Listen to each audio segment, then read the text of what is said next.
오늘 본문에 보면 가나안 여인이 나오는데 이 가나안 여인의 믿음을 두고 예수께서 내 믿음이 크도다 하고 칭찬하셨어요. 내 믿음이 크도다 하시면서 네 소원대로 될지니라. 그러니까 믿음이 크니까 소원을 성취하는 큰 축복을 받아 누린 것입니다. 그렇다면 이 가나안 여인의 믿음이 어떤 의미에서 큰 믿음이었나 살펴볼 필요가 있습니다. 여러분이 신앙생활 할 때에 믿기가 쉽다 그러는데, 글쎄 그냥 예수 믿고 구원받는다라고 할 때 그 믿음은 사실 하나님 주신 선물이지만 하나님 주신 선물 그대로 믿으면 되니까 그런 면에서는 쉽다고 할 수 있습니다. 그러나 구원받고 살아가는 과정에서 여러 가지 장애물이 있습니다. 믿음을 방해하는 장애물이 많은데 그 장애물 앞에서 포기하느냐 아니면 끝까지 장애물을 극복하면서 꾸준하게 믿느냐에 따라서 믿음의 크기가 결정이 됩니다. 여인은 집요했어요. 그 밑에 보시면 28절에 와서 이 예수께서 대답하여 이르시되 여자여 내 믿음이 크도다 내 소원대로 되리라. 큰 믿음, 큰 축복, 큰 믿음, 소원 성취. 자, 이렇게 됐거든요. 이거는 엄청난 복이에요. 물론 믿음이 없어도 예수님께서 믿음 없는데도 해주시는 경우가 있지만 믿음이 없을 때는 또 예수님께서 능력을 안 행하신 경우도 있어요. 여러분이 믿음을 가지고 계실 때 여러분의 믿음을 보시고 예수님께서 여러분이 원하시는, 하나님 뜻 안에서 원하시는 소원을 이루어 주실 줄 믿습니다. 이 믿음이 집요한 믿음이란 말이에요. 집요합니다.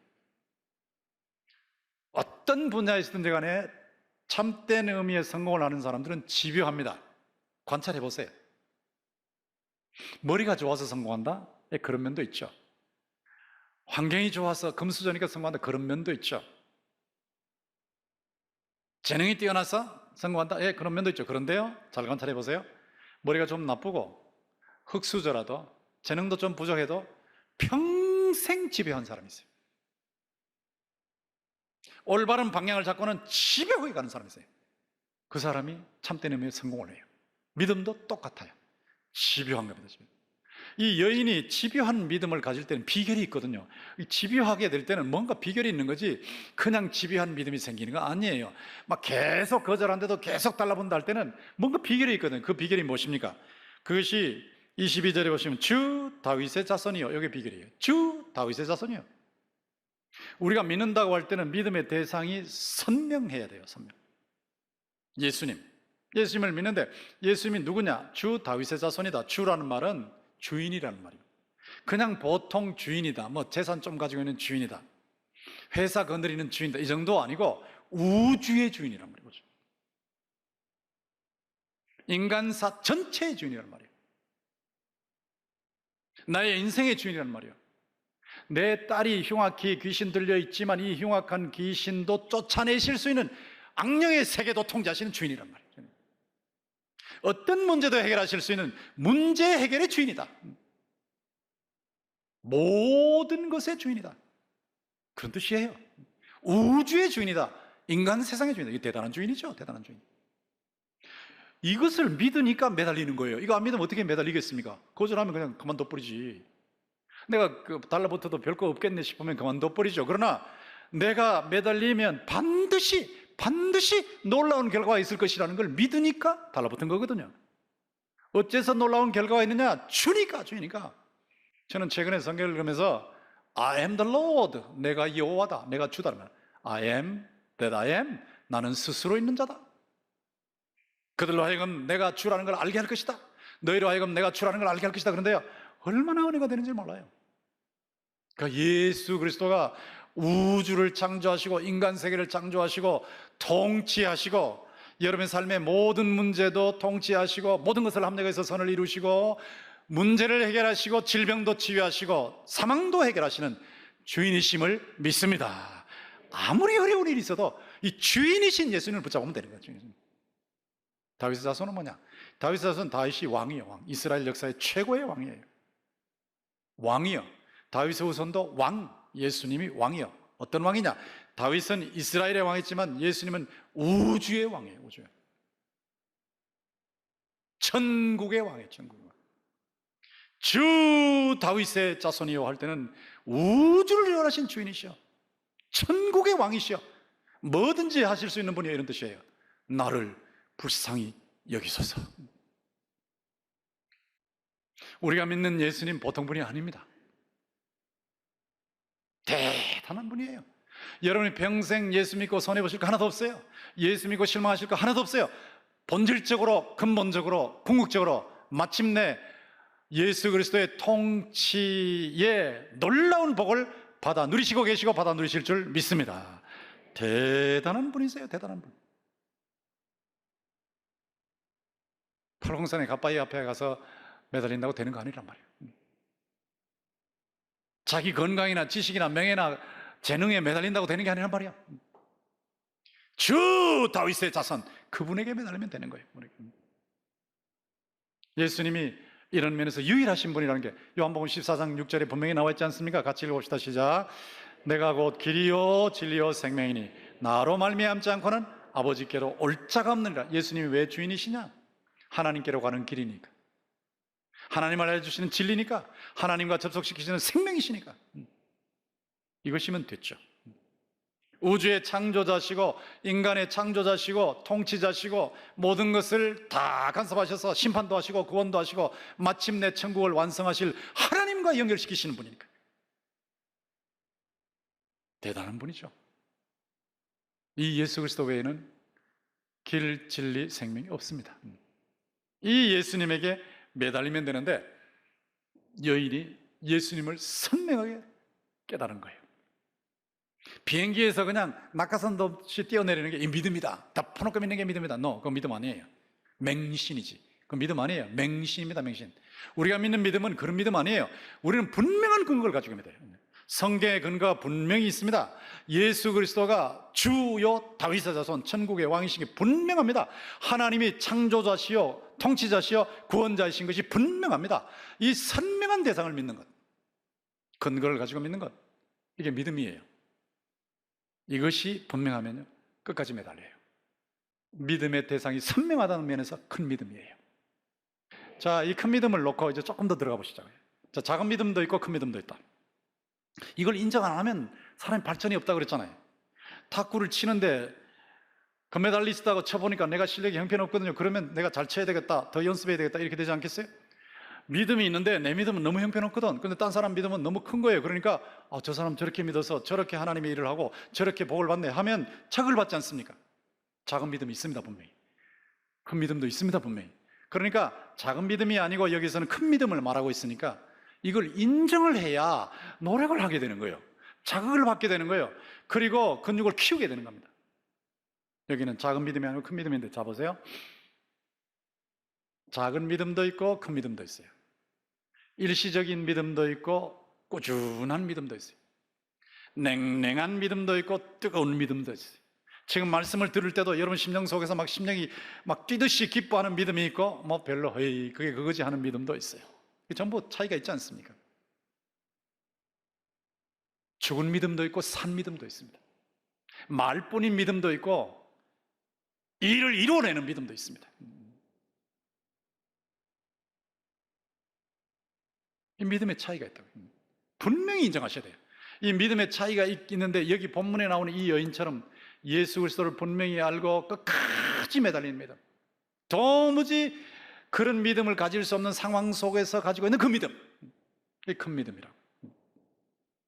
상황에 따라 큰 믿음이 평가되는 겁니다. 상황. 예수님의 말씀을 여러분 보시면, 자, 바람이 막 일고 있어요. 배가 막 뒤집히려고 그래요. 거기 요즘 여러분 배 타고 있는 겁니다. 막 배가 뒤집히려고 그래요. 그러면 두렵지 않겠어요? 근데 두려워하면 예수님께서 믿음이 적은 자들아 어찌하여 두려워하느냐, 이렇게 말씀하시거든요. 믿음이 작으면 두려워한단 말이에요. 코로나 때문에 두려움에 빠져서 꼼짝을 못한다, 예배당에도 못 나온다. 물론 어떤 경우는 예배당에 안 나오시고 비대면 예배 드려야 할 경우도 있지만 그 두려워서 못 나온다. 작은 믿음이죠. 작은 믿음. 아이고 죽으면 어떡해? 뭐 죽으면 어떻게 천당 가는 거지. 천당 가는 거지. 목사님 죽으면 쉽습니까? 죽으면 쉽지는 않아요. 어려워요. 그러나 통과하면 바로 천국에 입성해 버리니까. 두려움에 빠져있다, 두려워할 수 있는 상황에서 두려움에 빠져있다, 작은 믿음. 두려워할 수밖에 없는 상황인데 두려움을 뛰어넘고 있다, 큰 믿음. 두레물 뛰어넘고 바다 위를 막 걸어가는 거예요. 큰 믿음이죠. 먹을 것이 없어요. 광야요. 근데 예수님께서 너희들이 먹을 거 나눠줘라. 지금 테스트 하시는 거죠. 먹을 것이 없으면 없어서 걱정하는 게 걱정할 수밖에 없는 상황이에요. 그런데 먹을 것이 없어도 예수님이 여기 계시고 하나님이 내 삶을 간섭하시고 나는 또 최선을 다해서 노력하고 있기 때문에 하나님께서 채워주실 줄 믿습니다 라고 하면 그게 큰 믿음이란 말이에요. 먹을 거 없어서 뭐가 없어서 두려워하고 염려한다. 작은 믿음이란 말이에요. 상황이 그렇습니다.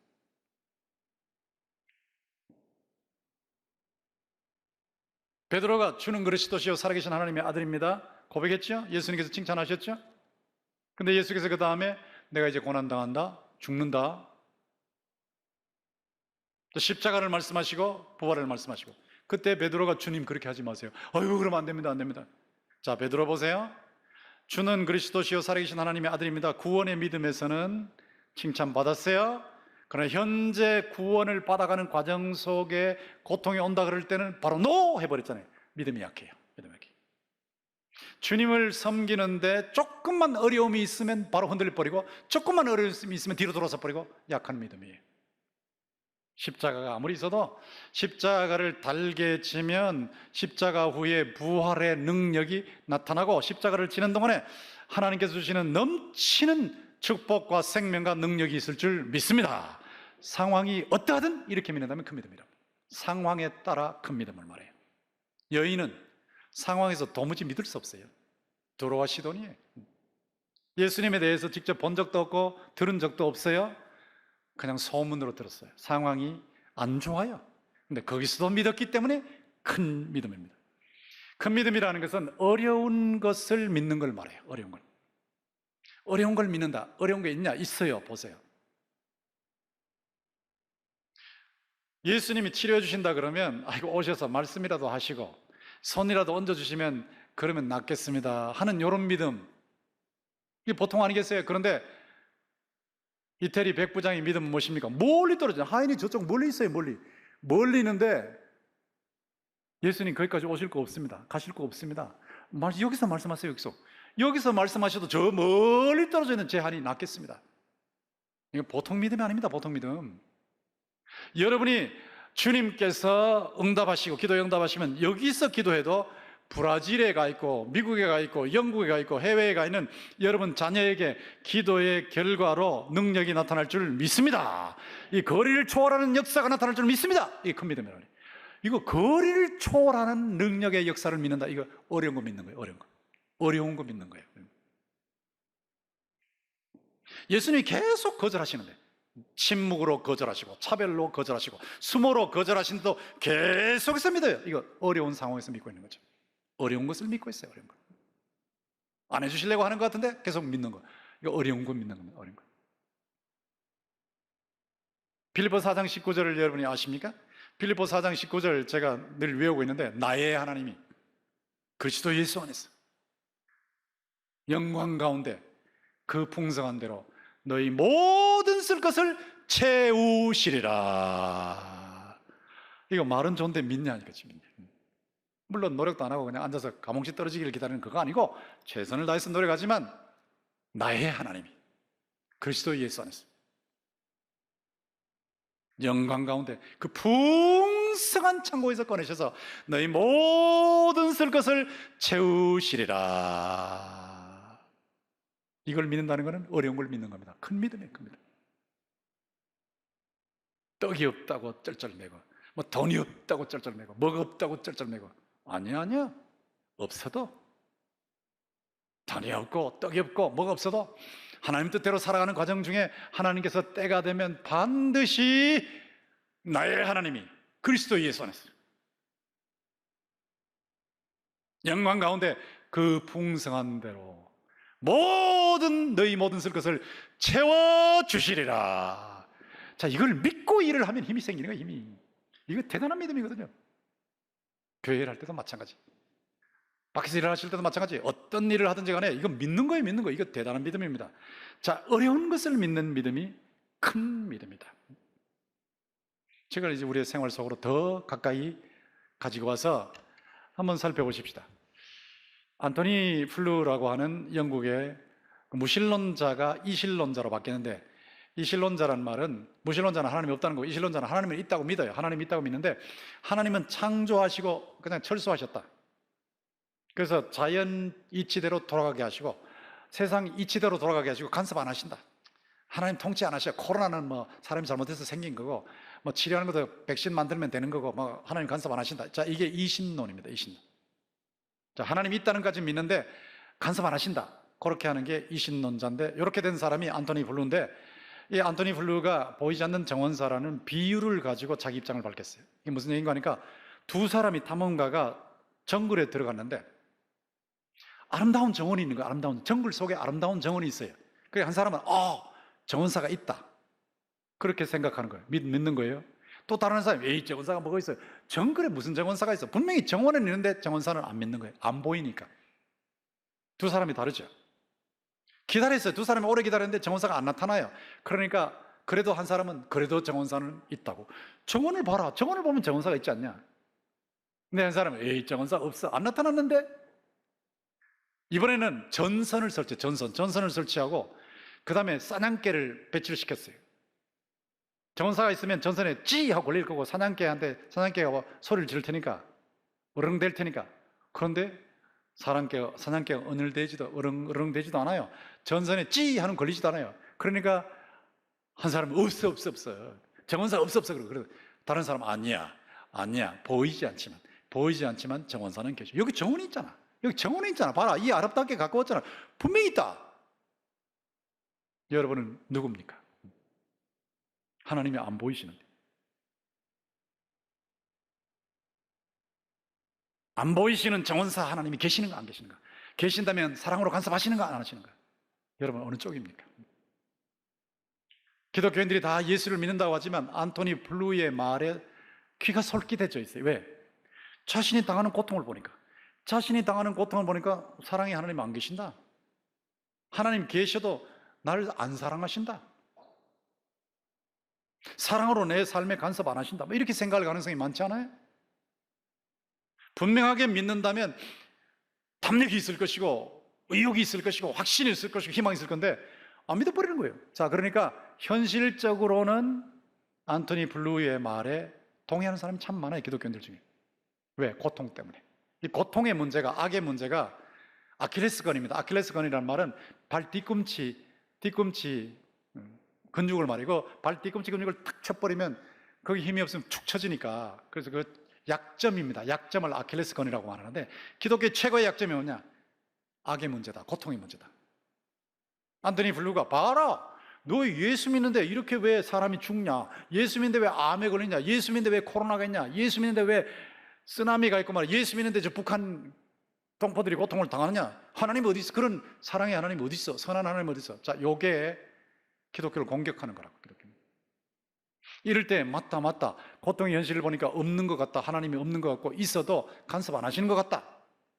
그런다면 여러분은 거기에 넘어가는 겁니다. 이럴 때 어떻게 해야 되냐? 자, 보세요. 예수께서 하나님의 아들로서 구경하시면, 저 천당에서 구경하시면서 너희 힘들지, 얼마나 힘드냐 하고 구경하고 계셨습니까? 아니면 내려오셨어요? 고통의 현장으로 내려오셨어요.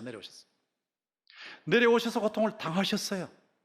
고통의 원인인 죄를 처리하시는데 십자가에서 죽으심으로 죄를 처리하셨어요. 그리고 부활하셨어요. 예수 믿는 모든 사람들이 죄 용서받고 하나님과 접속돼서 생명을 누리고 영생을 누리다가 마침내 사망도 없고 고통도 전혀 없는 천국에서 영원히 천국 생활을 할 수 있도록 만들어 놓으셨어요. 그러니까 안토니 블루는 뭐라고 말하냐면, 증거가 어디냐? 하나님이 있으면 증거를 대.